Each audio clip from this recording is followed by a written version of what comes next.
Alors que la RDC, comme la planète entière, fait face aux dégâts causés par le Covid-19, un autre drame plus meurtrier la frappe de plein fouet.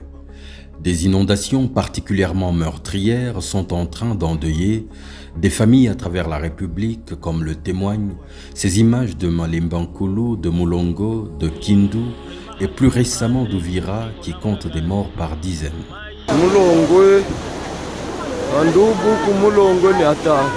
Quelques semaines plus tôt, le même sinistre a frappé au cœur du Luapula, dans le territoire de Kasenga, dans le Haut-Katanga, où des eaux à hauteur inégalée, depuis une trentaine d'années, ont envahi les villages. En particulier le village Kachobwe, dont les principales voies d'accès ont été englouties, coupées, effacées. Les champs de la population rasés, emportés. Des véhicules contraints à des manœuvres périlleuses, des sinistrés pris au piège, essayant de fuir le danger par tous les moyens. Le président Moïse Katumbi entreprit alors de prendre la mesure des dégâts et d'organiser les premiers secours. Usant des moyens disponibles et pratiques, il va parcourir l'immense zone sinistrée pendant plusieurs jours. En faisant un état de lieu rapide, il s'aperçoit de l'étendue troublante du drame et des dégâts, rencontrant sur sa route des colonnes de rescapés, envahissant tout issue de sortie disponible, le désespoir et la panique peints en grand sur leurs visages. Certains corps sans vie sont emportés par les eaux. De nombreuses maisons sont désertées et englouties.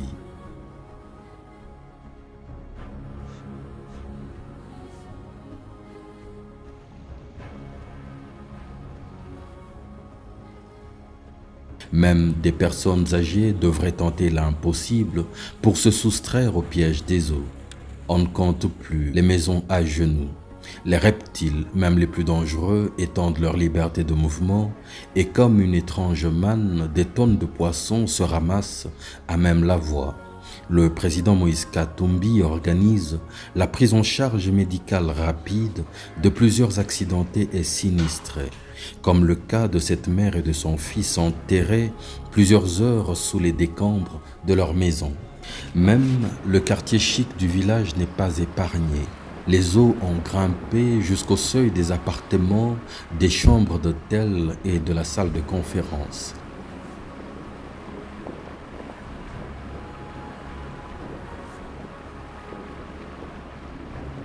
Ici également, il prend la mesure de ces inondations monstres.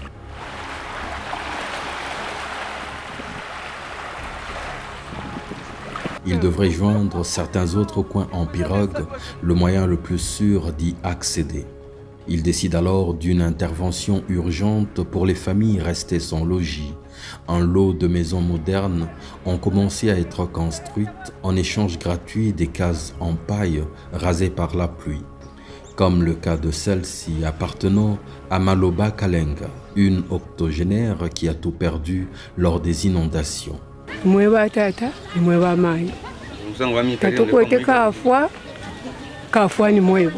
Sous ses yeux, en l'espace de 2 semaines, une nouvelle maison sort de terre avec des équipes travaillant jour et nuit. Le président Moïse Katumbi visite lui-même les chantiers et n'oublie jamais d'y prêter un coup de main.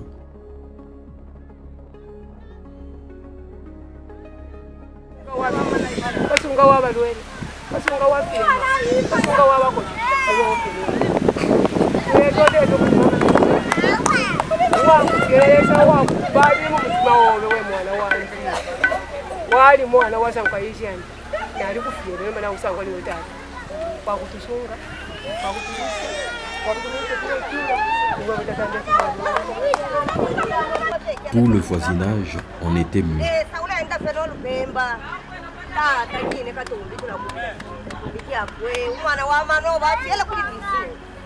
Très rapidement, la maison est prête.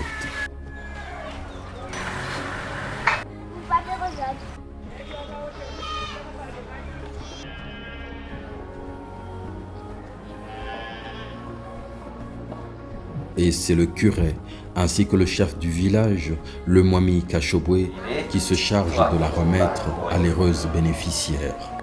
La maison est bénie. Les clés sont ensuite remises à Maman Maloba Kalenga. Tous les visages célèbrent cet acte de générosité dans l'attente des prochaines livraisons. Mayo Maloba Kalenga bamukulila inganda eskalifyalo ako mufamille pampe na Moïse. Dans un élan de gratitude, des poules, des coqs sont offerts aux bienfaiteurs.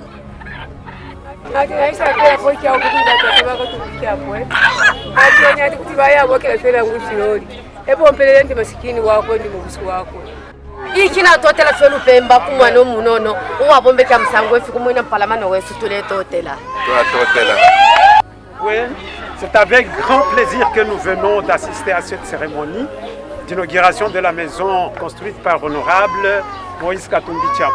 En tout cas, que Dieu lui bénisse, qu'il bénisse sa famille, qu'il bénisse son père Soriano, qu'il bénisse sa mère Virginie, qu'il l'a mis au monde.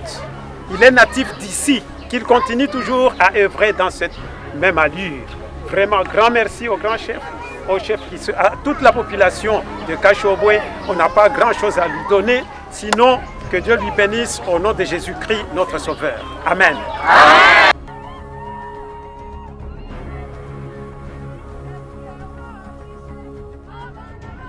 Un programme de secours et de reconstruction qui rejoint un autre qui voyait le président Moïse Katumbi construire une trentaine de maisons modernes aux villageois dans le besoin.